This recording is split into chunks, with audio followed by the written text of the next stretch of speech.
Olá a todos, sejam bem-vindos à nossa Escola Bíblica Dominical da Igreja Presbiteriana da Vila Tele Brasília. Mais uma vez estamos aqui apresentando o nosso tema desse período, o cristão presbiteriano, trabalhando hoje sobre o tema, a continuidade do tema Prioridade da Graça, que foi aplicado na última semana, onde foram abordadas as doutrinas da graça, depravação total, eleição incondicional, expiação limitada, graça irresistível, perseverança dos santos, que são alguns dos elementos distintivos de nossa teologia e que formam as nossas convicções, enquanto igreja reformada.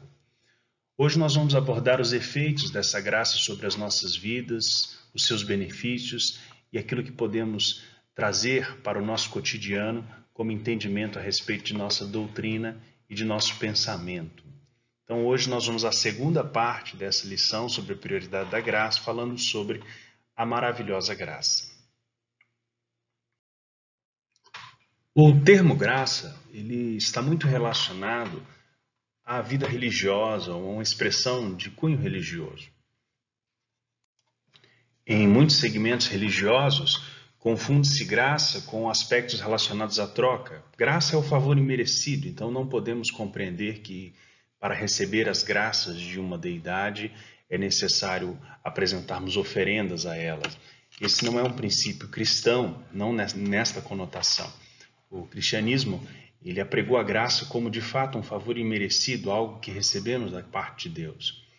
No entanto, é comum observarmos uma grande confusão entre as pessoas no mundo de uma forma geral, que confundem graça com temas como resiliência, a capacidade de superar os desafios, as dificuldades, como a prosperidade financeira, como um sinal de uma espiritualidade sadia, ou um aspecto de uma iluminação espiritualista, de gratidão, de doação, o aperfeiçoamento. A palavra graça está muito presente na cultura popular, em especial nessa cultura ocidental, mas muitas vezes confundida com esses princípios de autodoação, de empatia, de extravasamento de emoções negativas, algo como ver a luz, confiar no universo, inspirar e expirar bons ares, boas ideias, bons planos, bons planejamentos. Expressar algum tipo de iluminação ou de gratidão por meio da doação. De forma geral, a graça é confundida com aspectos de autoaperfeiçoamento decorrente da iluminação de forças ocultas. E que forças são essas? Nós não sabemos, elas são ocultas. Pelo menos o mundo não consegue explicá-las da forma como eles pensam. Nesse sentido, a graça ela é de fato muitas vezes confundida com esse aspecto libertário, autolibertário, de autodoação. É preciso primeiro esclarecermos o que significa de fato para nós cristãos os princípios fundamentais dessa graça, seus benefícios e aquilo que ela traz para nós de fato como algo vindo da parte de Deus. Uma referência interessante a respeito dessa confusão que existe sobre o termo graça no campo da cultura popular nos é trazida pelo cantor Bonovox.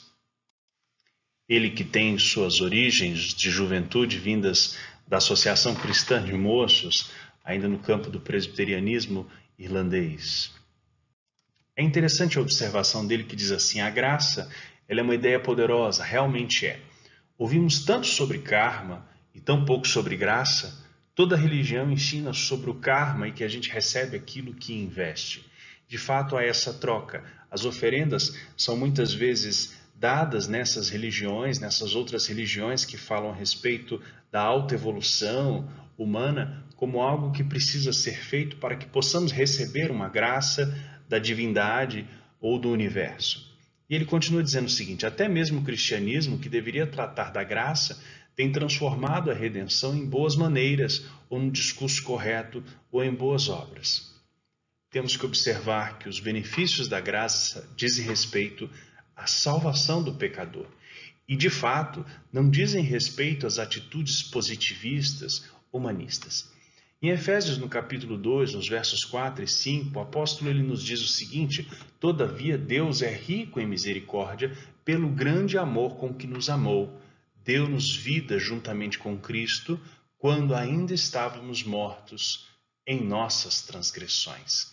Pela graças, vocês são salvos. Graça, do latim gratia, é a benevolência, o favor que é concedido por alguém.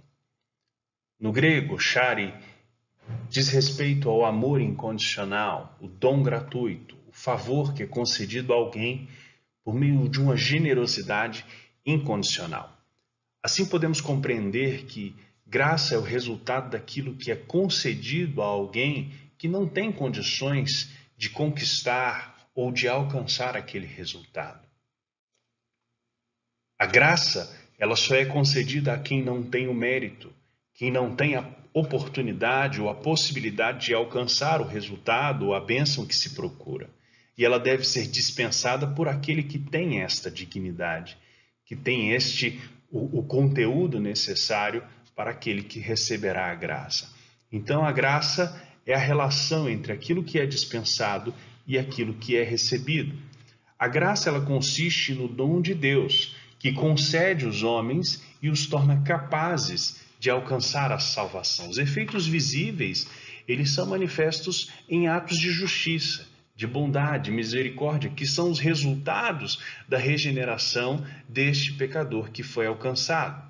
Mas os benefícios da graça, eles envolvem a salvação que satisfaz as nossas necessidades. Mas quais são essas necessidades? Lá em Romanos 8:32, a palavra de Deus nos diz o seguinte: aquele que não poupou o seu próprio filho, mas o entregou por nós, como não nos dará juntamente com ele, e de graça, todas as coisas? Assim podemos pensar que a graça ela é capaz de alcançar todas as nossas necessidades. Nos é dispensado e é por nós recebido não apenas aquilo que necessitamos no nosso cotidiano, mas todas as coisas, e principalmente aquilo que diz respeito à nossa salvação por meio de Jesus. Um hino que não é muito comum na cultura brasileira, na cultura cristã brasileira, mas que é muito presente na cultura cristã ao redor do mundo, é o hino Amazing Grace, ou Graça Maravilhosa, de John Milton. A história de John Milton é a de um homem que foi traficante de escravos, capitão de navio negreiro, e que passou por um processo de conversão, onde ele compreendeu de forma plena a graça do Senhor e passou então a dedicar toda a sua vida ao serviço de Deus. A sua influência foi tão forte que foi capaz de influenciar políticos ingleses que vieram a trabalhar pelo fim do tráfico de escravos da África para as Américas e ao redor do mundo. Ele escreve alguns trechos de sua canção dizendo o seguinte: maravilhosa graça, quão doce é o som que salvou um miserável como eu. Eu estive perdido, mas agora fui encontrado. Eu era cego, mas agora eu vejo. A graça, ela compreendida por esse autor, ela não diz respeito a alguém que está lá embaixo, apenas deprimido, fracassado, remoendo o seu passado de dores, de pecado.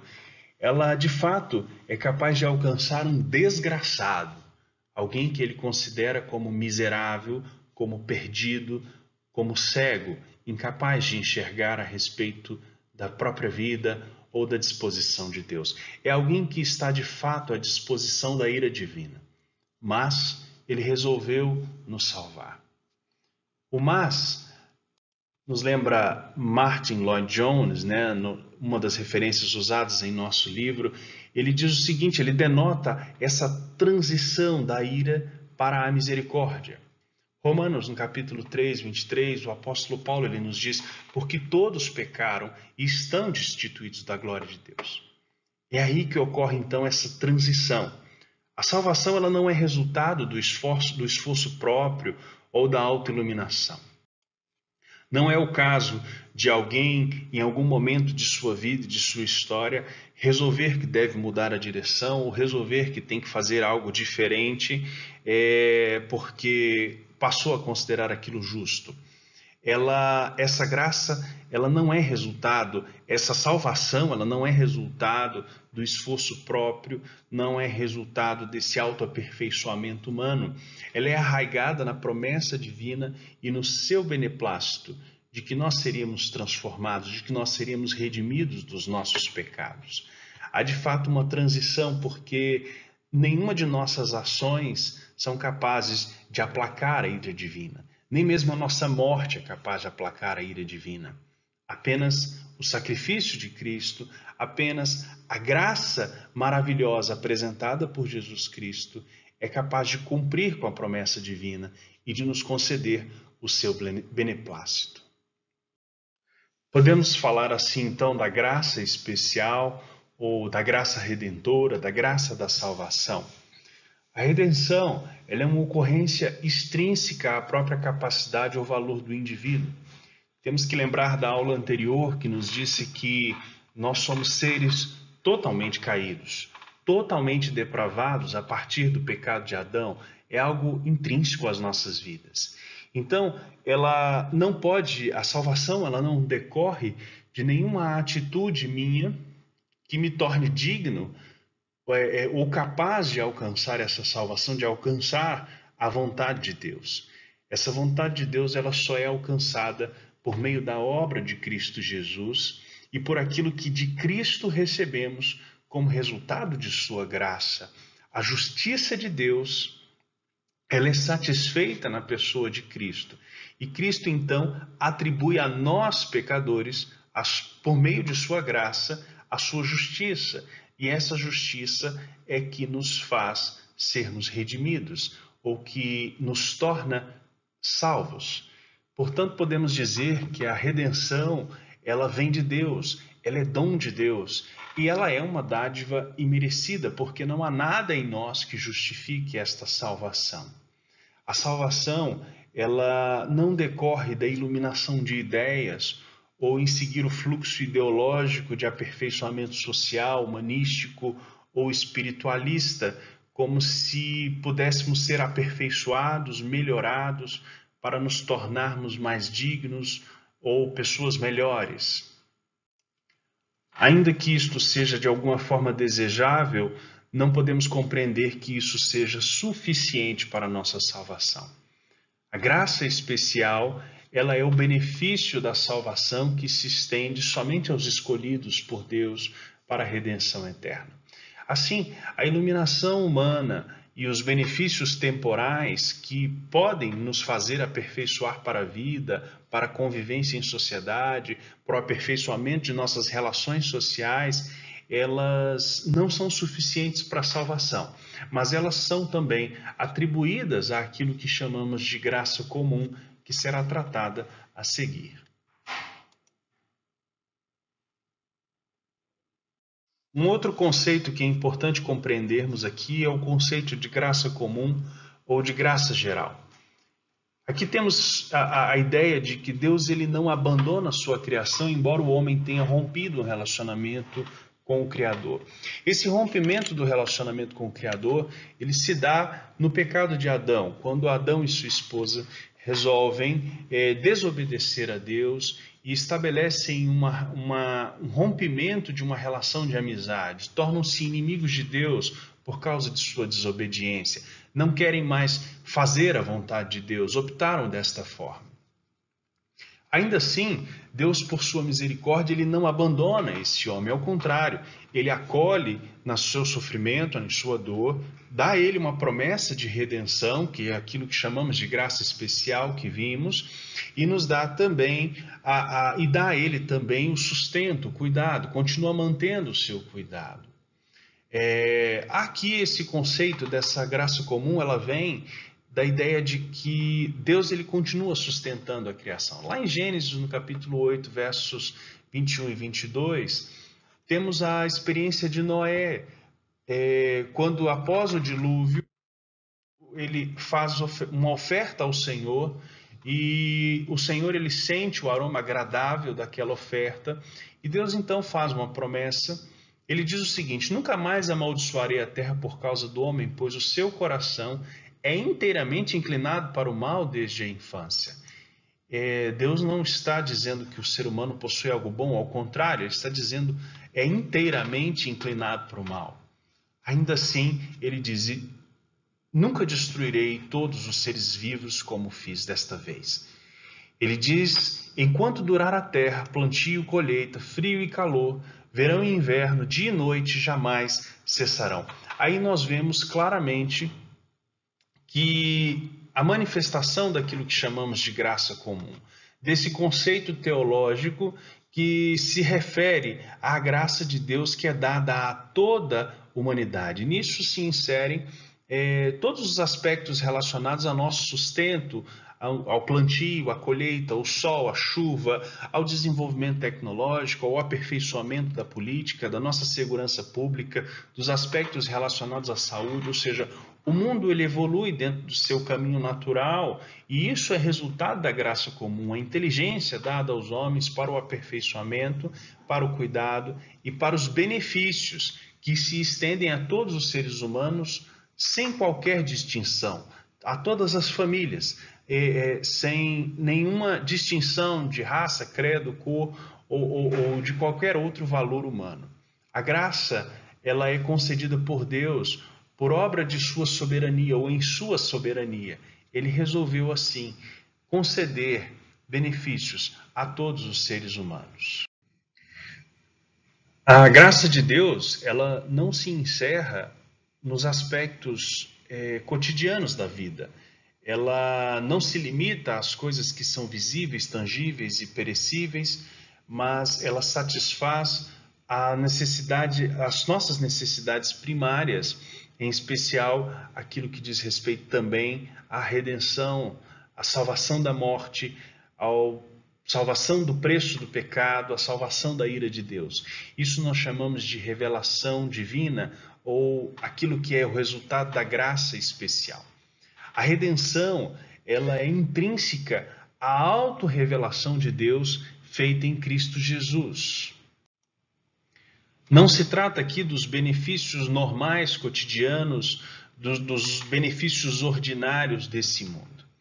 Se trata de algo muito maior, que vai alcançar o homem pecador, distante de Deus, inimigo de Deus, e que agora ele passa a ser alguém salvo pela obra de Cristo. A vida e a obra de Jesus Cristo satisfazem a justiça divina e aplacam a ira de Deus contra este homem pecador. Assim podemos dizer que a graça de Deus, ela satisfaz essas necessidades primárias de redenção. Satisfaz a justiça de Deus e nos garante a salvação da morte, do pecado e da ira de Deus. É isso que chamamos de graça especial.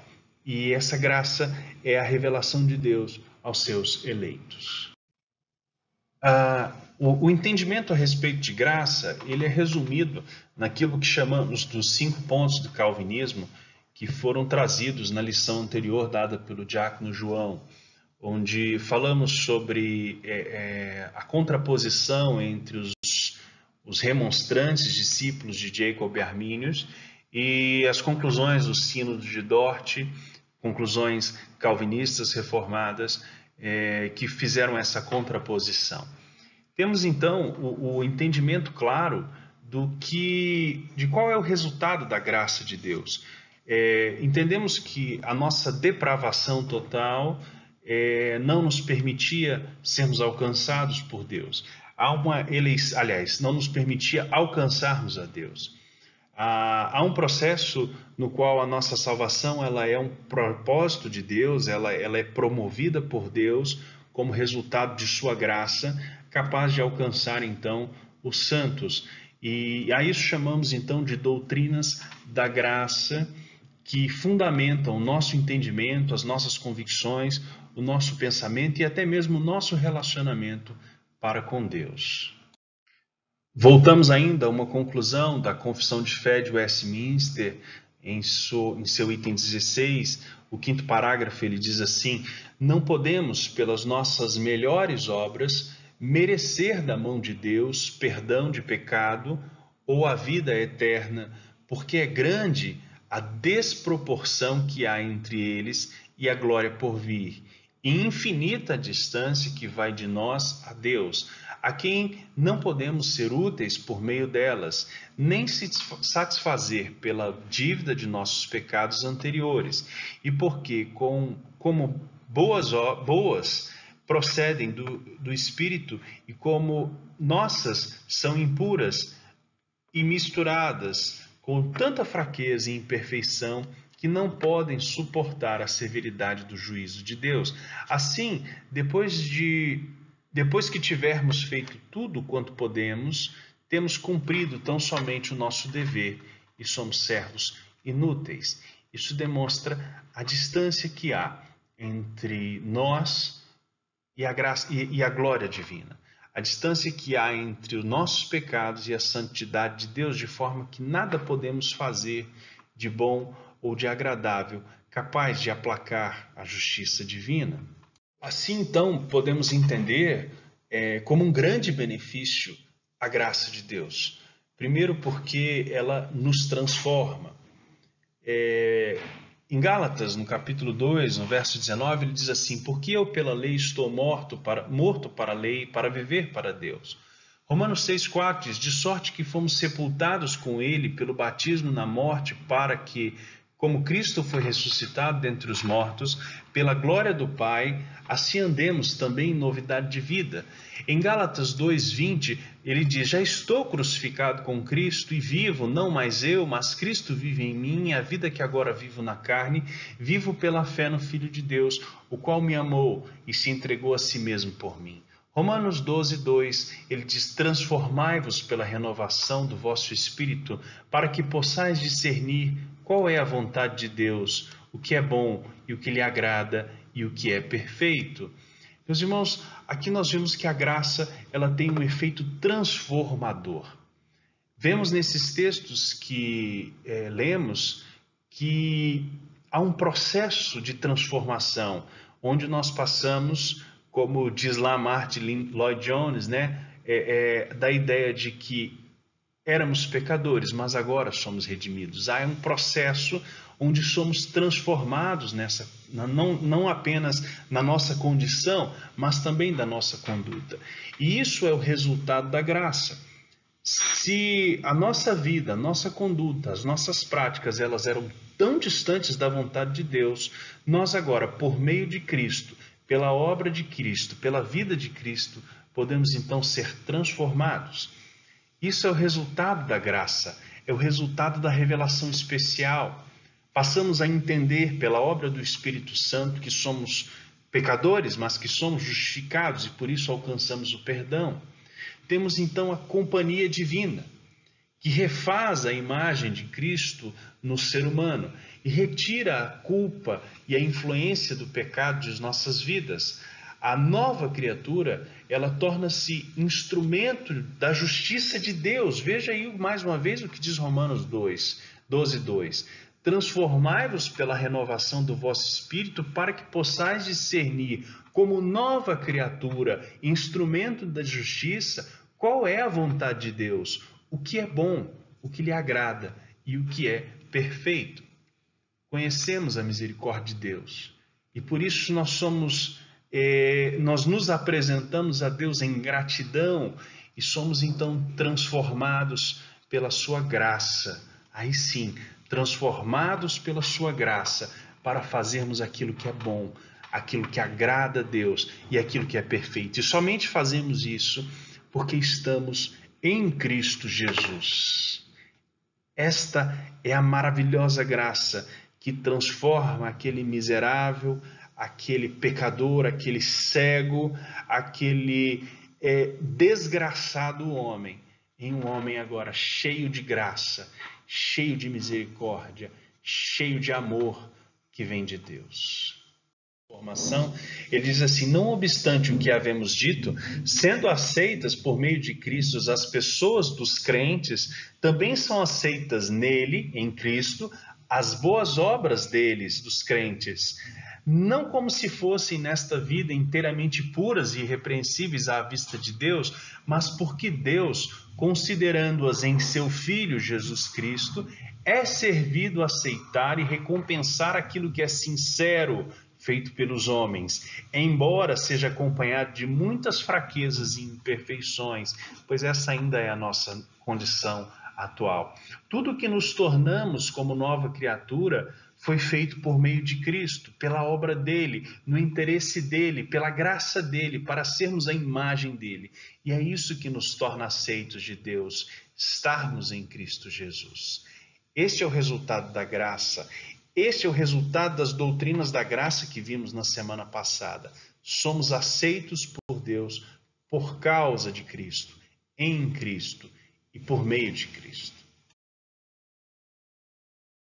Um outro benefício, além dos cuidados, benefícios da graça, além dos cuidados da graça comum que são dispostos a todos os homens, nos quais podemos prosperar as nossas vidas, além da transformação que temos desde já em nossas vidas, por meio também da obra do Espírito Santo de Deus e do reconhecimento da sua misericórdia, também temos o benefício da promessa de que Deus nos levará para o lar. Isso chamamos de glorificação.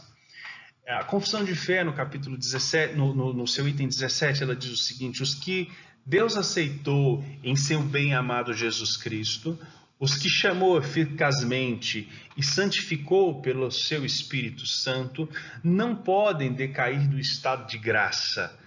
É a ideia que vimos na semana passada da perseverança dos santos, uma obra divina que não nos permite jamais decair da graça, nem total, nem finalmente, mas com toda certeza hão de perseverar nesse estado até o fim e serão eternamente salvos. Aqui vemos, de fato, a perseverança dos santos na doutrina que vimos, né, no conceito teológico que vimos da perseverança dos santos como uma obra divina que não nos permite cair totalmente nem finalmente e ainda nos garante a promessa de sermos salvos. Isso não é de forma alguma um salvo-conduto para fazermos más obras ou cometermos os nossos pecados livremente, como se a nossa salvação fosse um ato banal, né, desprezível. Ao contrário, somos chamados em Cristo Jesus para boas obras, sim, mas as nossas boas obras, elas em Cristo Jesus, elas são aceitas por Deus, são aceitas por meio de Jesus Cristo. E nós somos então salvos, não por essas obras, mas pela misericórdia de Deus, pela dignidade de Jesus Cristo. E a garantia é essa, de que nós seremos salvos eternamente. Ou seja, queremos ser levados de volta ao paraíso. E neste caminho de perseverança, de santificação, não estamos sozinhos. Ao contrário, Jesus ele intercede por nós. A confissão ela continua dizendo o seguinte: esta perseverança dos santos não depende do livre-arbítrio deles, não depende de nossa conduta e julgamento ou de nossas decisões, mas da imutabilidade do decreto da eleição, procedente do livre e imutável amor de Deus, da eficácia do mérito e intercessão de Jesus Cristo, da permanência do Espírito e da semente de Deus neles e da natureza do pacto da graça. De todas estas coisas vem a certeza de sua infalibilidade. Se dependêssemos de nós mesmos, se dependêssemos de nosso próprio arbítrio, certamente seríamos confundidos pelo nosso coração, seríamos confundidos pelas tentações do mundo e de forma alguma seríamos capazes de permanecer na nossa salvação. Mas somente pela obra de Cristo é que nós somos capazes, feitos capazes de continuar servindo, adorando ao Senhor, de permanecermos nesse pacto. Somente pela obra de Cristo temos a garantia de sermos mantidos nesse pacto de graça, nesta bênção que é a salvação do Senhor. e é Ele quem garante então esse resultado final para nós e nos garante a salvação eterna. A pintura de Michelangelo, no século XVI, fala sobre a criação de Adão.